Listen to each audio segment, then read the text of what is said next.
So dinhi makita nato unsa ang karakter ni David, no?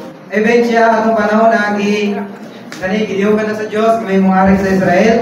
Wala gyapon siya nag-appoint or nagpata siya mo kalingon niya sa hari mga Israel. Galing nahimo siyang humble sa atong mga ni Saul, no? Sa atong Kristiyanong kinabuhi sa yung people nga nakaron magkapatulog tatag sama nga karakter ni David mga Israel. Napakita din ni wait siya, no? Yung 3, waiting for God to establish authority, no? Nagulat din siya panahon nga may establish kung paano siya may mong king, may soul.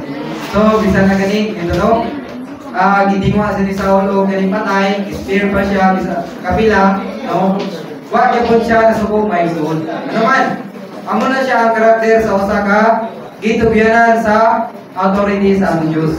Then, ingon din ako sa ito giswag example ganong na hari sa kinabuhi.